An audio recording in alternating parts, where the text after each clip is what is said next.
সংস্কারের উপর নির্ভরশীল নির্বাচন জানালেন কমিশনার সানাউল্লাহ। ডিসেম্বর বা আগামী জুনে ভোটের প্রস্তুতি।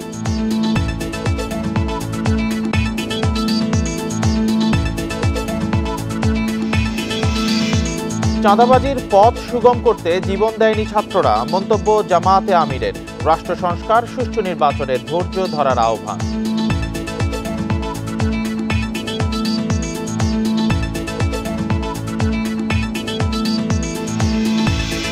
নরসিংদীর মেহেরপাড়ায় চান মিয়া টেক্সটাইল মিলে আগুন, সোয়া 1 ঘন্টার চেষ্টায় নিয়ন্ত্রণে আনে ফায়ার সার্ভিস।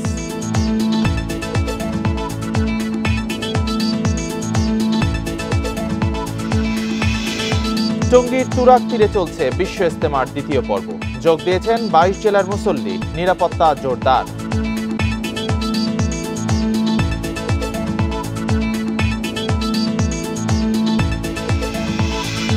চট্টগ্রামের হাসপাতালে মিলছে না নবজাতকের পিসিভি ও পেন্টাভ্যালেন্ট টিকা, ভাইরাস আক্রান্তের ঝুঁকিতে শিশুরা।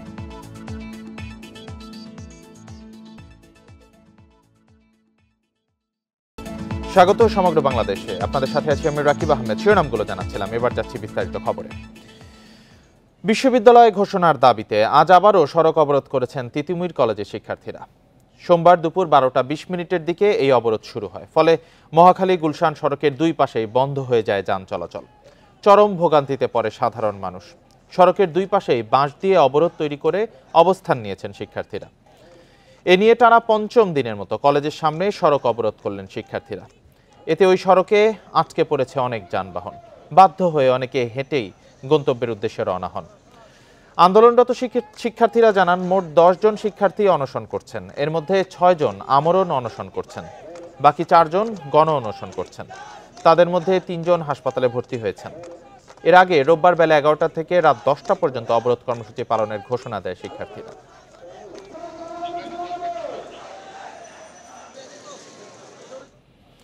এ নিয়ে আরো জানাতে রাজধানীর মহাখালী থেকে যোগ দিয়েছেন সহকর্মী ইকরামুল কবির। ইকরাম, এরকম একটা ব্যস্ততম সড়ক 5ম দিনের মতো অবরোধ রেখেছেন, জনগণের দুর্ভোগ কেমন হচ্ছে এবং ছাত্ররা কতক্ষণ এই কর্মসূচি চালিয়ে যাবেন?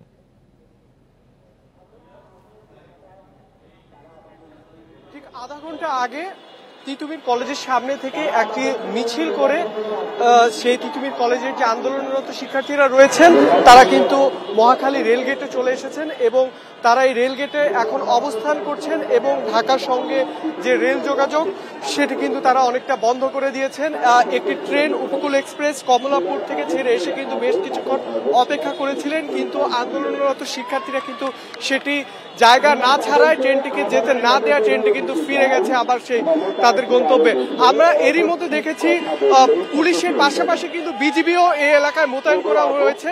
আমরা বিজিবির কর্মকর্তাদেরকে এবং বিজিবির সদস্যদের দেখতে পেরেছি এবং এখানে পুলিশের পাশাপাশি এপিবিএনও কিন্তু রয়েছে। তবে যদি আন্দোলনরত শিক্ষার্থীর কথা বলিস, তারা কিন্তু পুলিশের আমরা দেখছি পুলিশ বেশ সতর্ক অবস্থানে রয়েছে। তবে এখন কোনো কিছু পুলিশ বা বিজেপিকে আমরা দিতে দেখিনি। তারা শান্তিপূর্ণভাবে অনেকটা আন্দোলন চালিয়ে যাচ্ছে। তবে যে ভোগান্তি আসলে তৈরি হয়েছে, বিশেষ করে ঢাকা ময়মনসিংহ যে হাইওয়ে, সেখান থেকে মহাখালী থেকে কিন্তু অনেক বাস, দূরপাল্লার বাস কিন্তু ছেড়ে যায়। সেই জায়গাটি কিন্তু এখন ব্যাপক যানজট সেই সড়কটিতে। একই সাথে যে উত্তরা থেকে যে রাস্তাটি মহাখালীর দিকে এসেছে সেখানেও ব্যাপক যানজট, যার ফলে কিন্তু বেশ ভোগান্তিতে পড়তে হয়েছে। এই ভোগান্তিটা কিছুক্ষণ আগে তিতুমির কলেজের সামনে ছিল, কিন্তু যখনই এটি মহাসড়কে উন্নীত হলো তখন কিন্তু সেই ভোগান্তির মাত্রাটা অনেকটাই বেড়ে গিয়েছে এবং এখানে আমরা যাত্রীদের সঙ্গে কথা বলছি, তারা কিন্তু অনেকটাই বিরক্ত। প্রতিদিন আসলে তাদেরকে এই ধরনের ভোগান্তি আসলে পোহাতে হচ্ছে এবং তারা আসলে বলছিলেন যে এই যে ভোগান্তিটা তারা কিন্তু অনেকে আমাদের যাত্রীদের সঙ্গে আমরা কথা বলেছিলাম, বেশ কয়েকজন আমাদের বলছেন তারা আসলে জেনেই তো কলেজে ভর্তি হয়েছেন, কিন্তু আসলে হঠাৎ করে এটিকে আসলে বিশ্ববিদ্যালয় রূপান্তরের যে দাবি সেটি আসলে কতটুকু যৌক্তিক। এখানে আমরা দেখতে পাচ্ছি একজন বিজিবি কর্মকর্তা আসলে কথা বলছে এবং ছাত্রদের সঙ্গে তারা কিন্তু একটি সমঝোতা যাওয়ার চেষ্টা করছে এবং এখানে আমরা দেখতে পাচ্ছি যে বিজিবি একপাশে রয়েছেন এবং তারা চেষ্টা করছে ছাত্রদেরকে বুঝিয়ে আসলে এই যে রেলগেট রেল চলাচল সেটি আসলে স্বাভাবিক করে দেওয়ার কারণ কমলা এই মহাখালী রেলগেট এটি কিন্তু আসলে খুবই গুরুত্বপূর্ণ একটি জায়গা এবং এখানে যদি বন্ধ করা হয় তাহলে কিন্তু ঢাকার সাথে বলতে গেলে সারা দেশের অনেক অঞ্চলেরই আসলে রেল যোগাযোগ ব্যবস্থা পুরোপুরি আসলে বন্ধ হয়ে যায় এবং যার ফলে কিন্তু আমরা অন্যান্য দিনের থেকে আজকে পুলিশ এবং বিজিবির বেশ সতর্ক অবস্থান আসলে আমরা দেখতে পেয়েছি এবং আপনি দেখছেন যে আসলে চারপাশে যে পরিমাণ মানুষ তারা কিন্তু আসলে যানবাহনে ছিলেন এবং যানবাহন থেকে কিন্তু তারা বাধ্য হয়ে নেমে তাদের ছুটে যাচ্ছেন এবং তারা আসলে মানুষ তো ভোগান্তিতে পড়েছেন, এটা খুবই স্বাভাবিক। এবং তারা আসলে কি প্রতিক্রিয়া জানাচ্ছেন, তারা কি বলছেন এই শিক্ষার্থীদের এই আন্দোলনের প্রেক্ষিতে?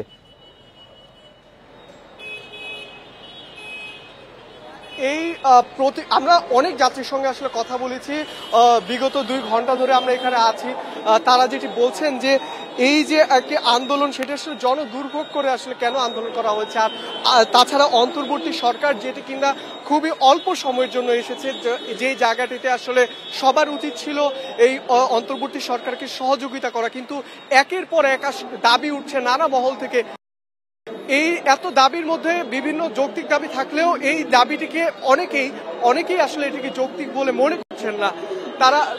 তারা যেটি আমাদেরকে বলছেন যে এই যে তারা কলেজে ভর্তি হয়েছেন, তারা তো জেনে আসলে কলেজে ভর্তি হয়েছেন, কিন্তু আসলে হঠাৎ করে একটি রাস্তা বন্ধ করে সেটাকে আসলে বিশ্ববিদ্যালয়ের রূপান্তরের দাবি, সেটার যৌক্তিকতা নিয়ে তারা প্রশ্ন তুলেছিলেন। এবং গতকালকে কিন্তু শিক্ষা উপদেষ্টা আমাদের জানিয়েছেন যে এই তিতুমির কলেজকে বিশ্ববিদ্যালয় রূপান্তরে বিশেষ কোনো সুবিধা আসলে দেওয়া হবে না।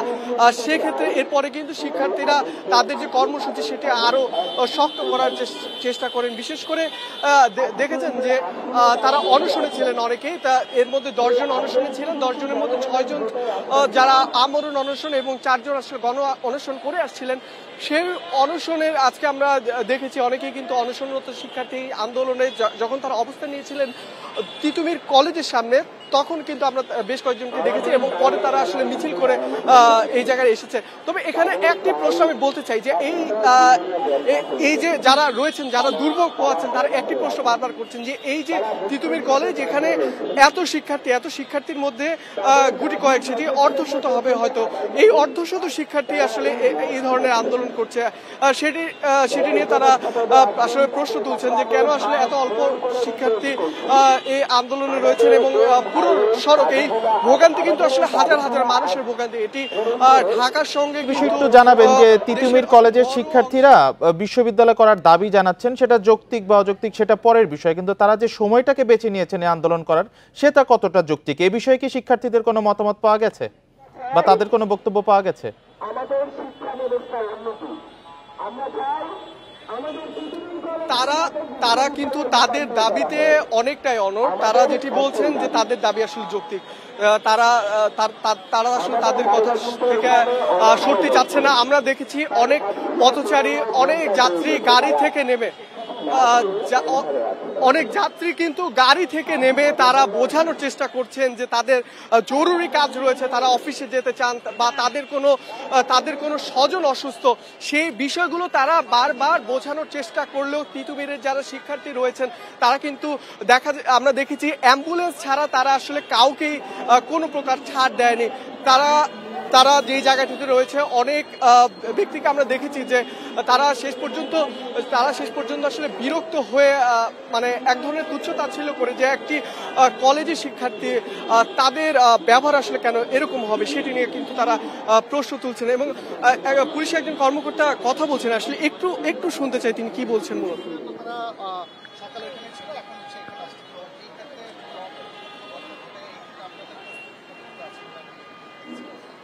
না, আমরা তো law and order situation maintain করার জন্য আমাদের যথেষ্ট প্রস্তুতি আছে, আমরা ঠিক সেই আঙ্গিকেই আমরা কাজ করে থাকি। এখানে তাদের দাবি দেওয়া বা তাদের যে যৌক্তিকতা আছে কি নেই এই বিষয়টা কনসার্ন মিনিস্ট্রি বুঝবে, আমরা শুধু ল অ্যান্ড অর্ডার সিচুয়েশনটা দেখছি। আমার নাম তারেক মাহমুদ, আমি ডিসি গুলশান ডিভিশন। একজন পুলিশ কর্মকর্তার সঙ্গে কথা বলছিলাম। আইন শৃঙ্খলা বাহিনী আমাদের যেমনটি জানাচ্ছে, এখানে আসলে তারা মূলত জনসাধারণের যে নিরাপত্তা সেটি কিন্তু নিশ্চিত করতে এসেছেন। তবে সে আসলে যৌক্তিক কি অযৌক্তিক সে বিষয়টি নিয়ে আসলে তারা মন্তব্য করতে রাজি না। তবে এখানে আসলে জনসাধারণ কিন্তু অনেক কথা বলছে, এটি নিয়ে আসলে অনেক কথা উঠছে। কারণ আপনি জেনে থাকবেন যে নভেম্বরের 18 তারিখও কিন্তু এই যে মহাখালী যে রেলগেট সেটি কিন্তু তারা অবরোধ করেছিলেন এবং একটি পর্যায়ে অনেক শিক্ষার্থী সেখানে আন্দোলনের থেকে আসলে ট্রেনের দিকে থেমে থাকা ট্রেনের দিকে কিন্তু আসলে ঢিল ছুঁড়েছিলেন। ঢিল ছোড়ার ফলে কিন্তু সেখানে শিশু নারী সহ বেশ কয়েকজন কিন্তু আহত হয়েছিলেন। তারা কিন্তু বেশ কয়েকজন আহত হয়েছিলেন এবং এরপরে কিন্তু সেই আন্দোলন নিয়ে অনেক প্রশ্ন উঠেছিল।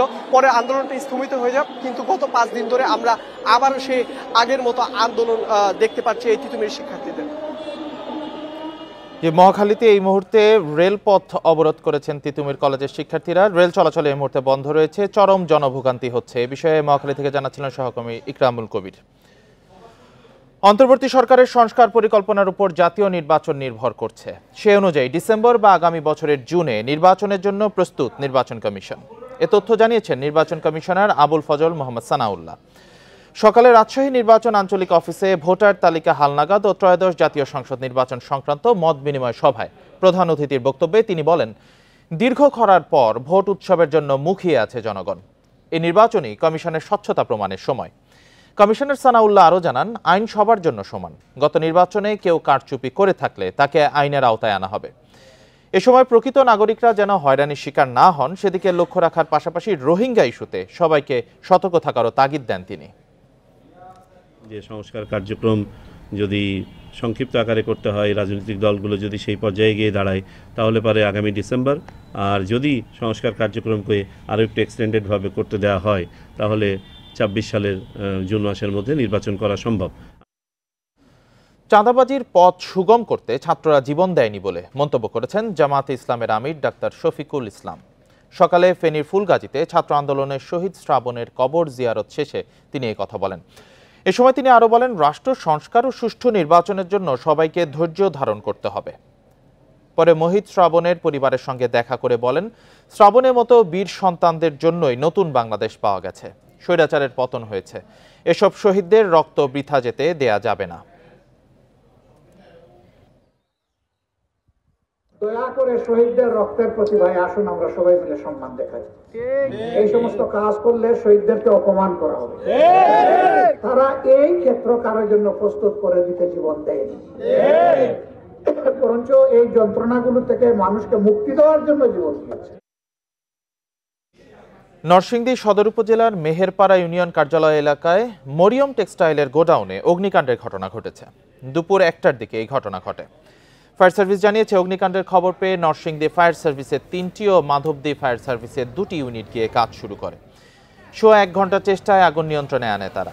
ফায়ার সার্ভিস এই ঘটনায় কোনো হতাহতের ঘটনা ঘটেনি বলেও জানিয়েছে ফায়ার সার্ভিস। তবে আগুনের সূত্রপাত ও ক্ষতির পরিমাণ সম্পর্কে কেউ কিছু জানাতে পারেনি। চট্টগ্রামে চিন্ময় কৃষ্ণ দাসের জামিন ঘিরে আদালত প্রাঙ্গণে পুলিশের গাড়িতে হামলা ও ভাঙচুরের ঘটনায় 11 জনকে কারাগারে পাঠানোর নির্দেশ দিয়েছে আদালত। সকালে চট্টগ্রাম মহানগর হাকিম মোহাম্মদ আবু বকর সিদ্দিকে আদেশ দেন।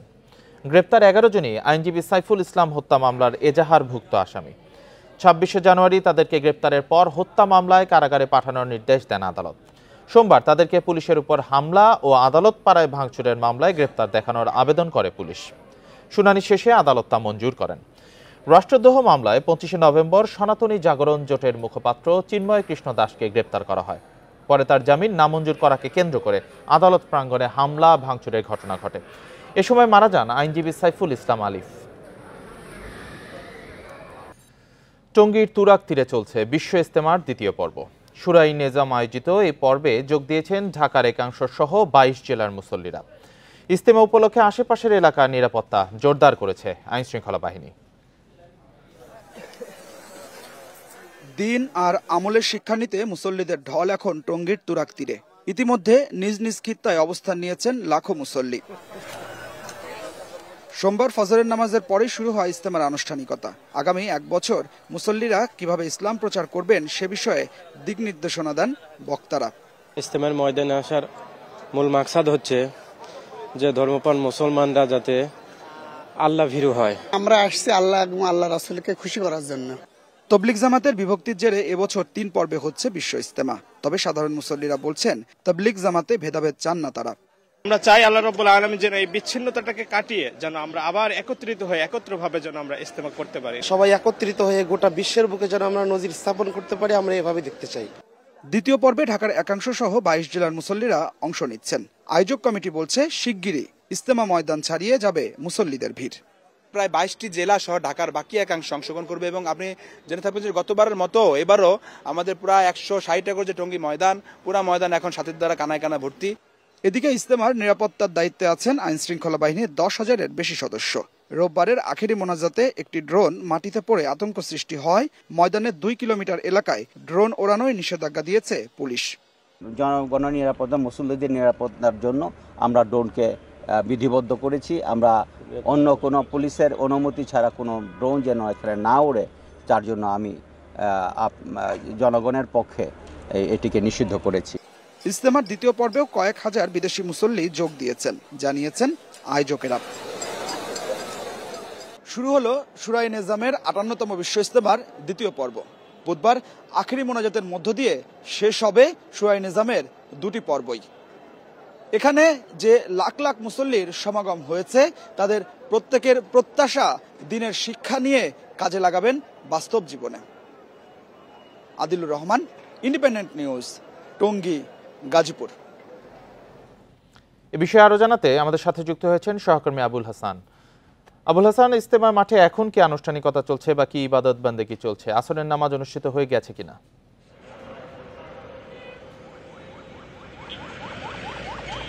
দেখুন, আজকে জোহরের নামাজের পর আমবয়ান হয়েছে এবং আমবয়ানের মাধ্যমে কিন্তু আজকে যে বিশ্ব ইজতেমার দ্বিতীয় ধাপ সেটি শুরু হয়েছে এবং আমবয়ান করেছেন পাকিস্তানের মাওলানা জিয়াউল হক এবং আসরের নামাজের পর বয়ান করবেন এখানে রবিউল হক এবং মাগরিবের পর ভারতের মাওলানা আহমেদ লাট এখানে ধর্মীয় বয়ান করার কথা রয়েছে।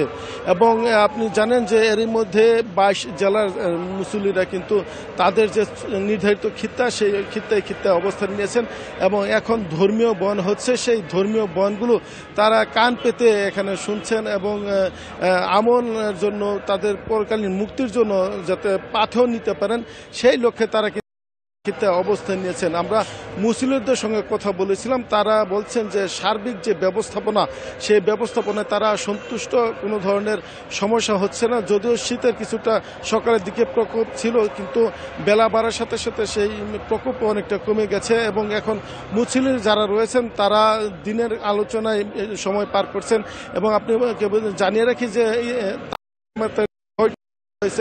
ইমান, আমল, ইকরামুল মুসলিমিন, দাওয়াতের কাজ, এগুলো নিয়ে মূলত এখানে আলোচনা হচ্ছে এবং এখানে যারা মুসল্লিরা আছেন তারা এই আলোচনা শুনছেন এবং এই যে আলোচনা, এখানে ধর্মীয় আলোচনা, সেগুলো কিন্তু আরবি, উর্দু এবং এখানে হিন্দি ভাষায় হচ্ছে এবং তাৎক্ষণিকভাবে এগুলো কিন্তু বাংলায় অনুবাদ করে দেওয়া হচ্ছে যাতে মুসল্লিরা সহজেই বুঝতে পারেন। এবং এখানে আমরা ইজতেমার আয়োজকদের মাধ্যমে যেটি জেনেছি যে 72টি দেশের 3000-এর বেশি মুসল্লি কিন্তু এখানে বিদেশি মুসল্লিরা রয়েছেন এবং তারা তাদের যে নির্ধারিত বিদেশি কামরা, সেখানে তারা অবস্থান করছেন এবং সার্বিক নিরাপত্তায় পুলিশের 10,000-এর মতো সদস্য এখানে কিন্তু পুরো মাঠকে 5টি সেক্টরে ভাগ করে দায়িত্ব পালন করে যাচ্ছেন এবং এখানে যাতে কোনো ধরনের সমস্যা না হয়, অপ্রীতিকর ঘটনা না ঘটে, সেজন্য গতকাল থেকে কিন্তু এই এলাকার 2 কিলোমিটারের ভিতর ড্রোন উড়ানো নিষেধাজ্ঞা দিয়েছে গাজীপুর মহানগর পুলিশ। এবং আপনি জানেন যে বুধবার আখেরি মোনাজাত অনুষ্ঠিত হবে এবং এই আখেরি মোনাজাতের মাধ্যমে শুরায়ে নিজামের যে ইজতেমা, সেই ইজতেমার দ্বিতীয় এবং শেষ ধাপ শেষ হবে এবং আগামী 14 তারিখ সাদ কান্দলবির অনুসারীদের ইজতেমা হওয়ার কথা রয়েছে এবং তাদের শেষ আখেরি মোনাজাতের মাধ্যমে কিন্তু এই ইজতেমার যে আনুষ্ঠানিকতা তথা 58তম বিশ্ব ইজতেমা এবার এই আসর শেষ হবে বলে আমরা জানতে পেরেছি। এই ছিল ইজতেমা ময়দানের সর্বশেষ পরিস্থিতির খবর। ইজতেমার দ্বিতীয় পর্ব আজ থেকে শুরু হয়েছে, এ বিষয়ে টঙ্গী থেকে জানাচ্ছিলেন সহকর্মী আবুল হাসান। বিদ্যা বুদ্ধিতে পরিপূর্ণ আলোকিত জীবন ও ধর্মীয় সম্প্রীতির ঐতিহ্যের ধারাবাহিকতা ধরে রাখার প্রত্যাশায় সারা দেশে উদযাপিত হচ্ছে সরস্বতী পূজা। ঢাকা বিশ্ববিদ্যালয় সহ দেশের প্রায় সব শিক্ষা প্রতিষ্ঠানে বর্ণাঢ্য আয়োজনে চলছে বিদ্যার দেবী সরস্বতীর পূজা অর্চনা।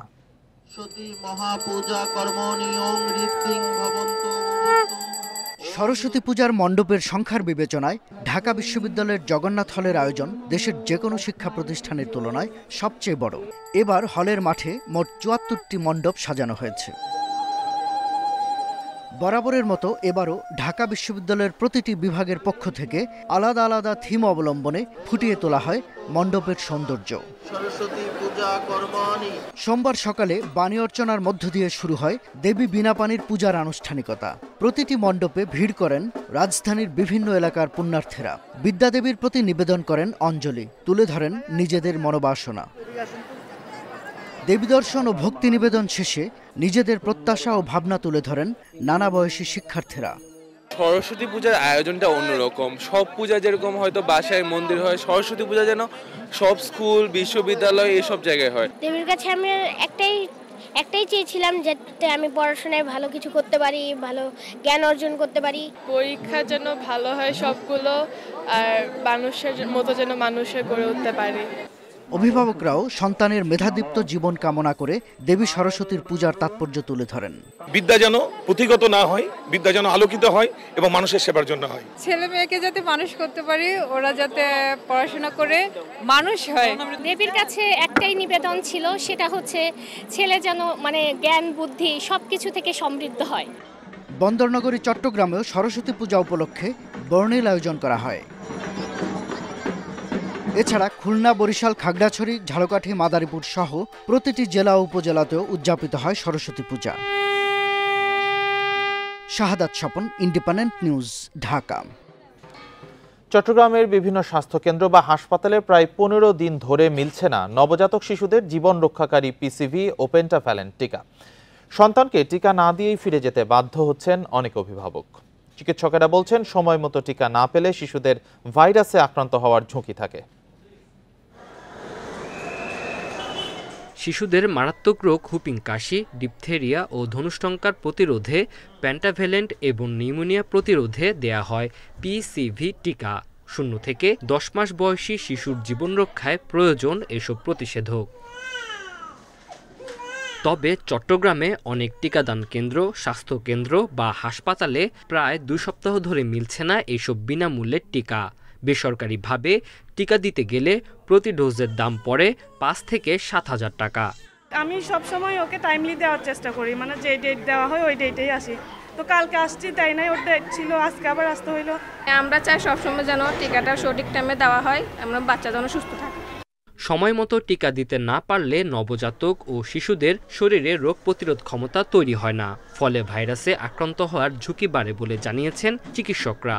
শিশু সন্তানদের ক্ষেত্রে আমাদের উৎকণ্ঠা, উদ্বেগ এবং সচেতনতা সবগুলোই আমাদের ব্যাপকভাবে থাকে, এবং যখন সরবরাহ না পাই তখন ন্যাচারালি আমাদের উৎকণ্ঠা বেড়ে যায়। গত বছর টিকা সরবরাহ কম থাকায় ঘাটতি দেখা দিয়েছে জানিয়ে শীঘ্রই সংকট দূর হওয়ার আশা স্বাস্থ্য বিভাগের। 23 সাল এবং 24 সালের প্রথম দিকে কিছু ঘাটতি থাকার কারণে কিছুটা ড্রপ আউট ছিল, সেগুলো কাভার করতে গিয়ে কিছুটা আমাদের ঘাটতি আছে।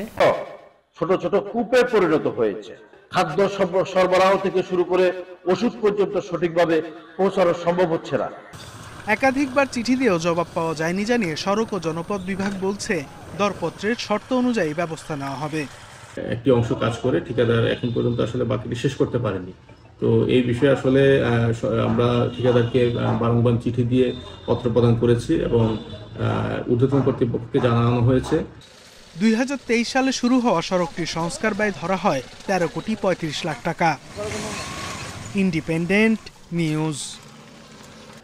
রাজস্ব পণ্যের আমদানি কমে যাওয়া ও শুল্ক মুক্ত পণ্যের আমদানি বৃদ্ধির কারণে দিনাজপুরের হিলি স্থলবন্দরের রাজস্ব ঘাটতি দেখা দিয়েছে।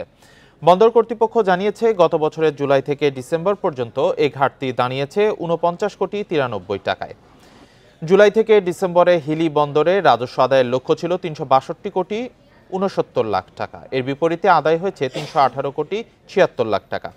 সরকার নিত্যপণ্যের বাজার স্বাভাবিক রাখতে চাল, পেঁয়াজ, আলু সহ বেশ কিছু পণ্যের শুল্ক পুরোপুরি প্রত্যাহার করে নেয়ায় এসব পণ্যের আমদানি বেড়েছে, যার কারণে শুল্ক কম আদায় হয়েছে বলে জানিয়েছেন বন্দর কর্তৃপক্ষ।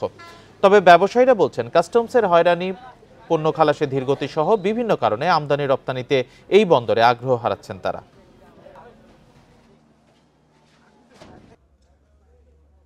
যে কোনো মালামাল আমদানি হলেই এখানে অনেক রকমের কাস্টমসের বাহানা। 125 টাকায় আমার ডলার পরিশোধ করতে হয়, এতে আমার ব্যবসায় অনেক ক্ষতি হয়। জুলাই থেকে ডিসেম্বর পর্যন্ত আমাদের আমদানি স্বাভাবিক ছিল, যার কারণে আমরা রাজস্ব আদায় করছি, তবে টার্গেটের তুলনায় 43 কোটি 93 লক্ষ টাকা কম। ডিউটি শুল্কমুক্ত করার কারণে যা আমদানি হয়েছে কিন্তু আমরা রেভিনিউ পাইনি, যার কারণে আমরা টার্গেট থেকে ফিল আপ হয়নি। শেরপুরের নকলায় গরু চুরির সময় 6 জনকে ধরে গণপিটুনি দিয়েছে এলাকাবাসী। পরে তাদের চিকিৎসার জন্য হাসপাতালে ভর্তি করা হলে একজনের মৃত্যু হয়। রোববার রাতে উপজেলার মাওরা এলাকায় এই ঘটনা ঘটে। স্থানীয়রা জানান, রাতে এলাকায় চুরির সময় গরুসহ 6 জনকে আটক করে গণপিটুনি দেওয়া হয়। পরে থানায় জানানো হলে পুলিশ তাদের উদ্ধার করে উপজেলা স্বাস্থ্য কমপ্লেক্সে নিয়ে যায়। সেখানে চিকিৎসাধীন একজনের মৃত্যু হয়। বাকি 5 জনের অবস্থা আশঙ্কাজনক হওয়ায় তাদের ময়মনসিংহ মেডিকেল কলেজ হাসপাতালে পাঠানো হয়েছে।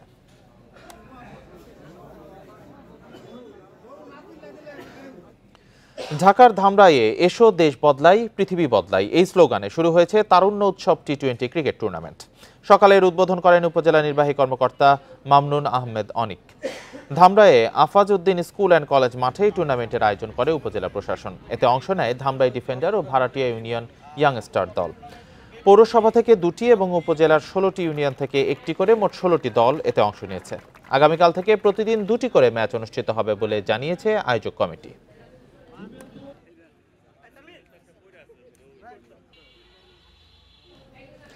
পার্বত্য চুক্তি বাস্তবায়নে আদিবাসী ছাত্র সমাজকে ভূমিকা রাখতে হবে বলে মন্তব্য করেছেন পার্বত্য চট্টগ্রাম জনসংহতি সমিতির মুখপাত্র কে.এস. মং মারমা।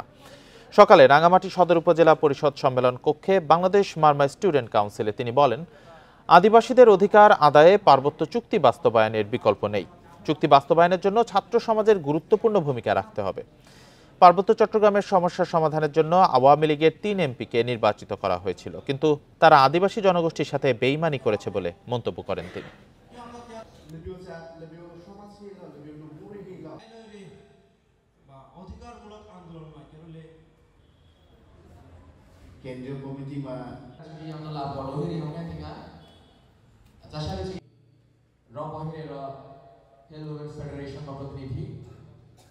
বুঝবেন বান্দরবনের মংসানু তুলানবোধের জেলা সায়েন্টিফিক।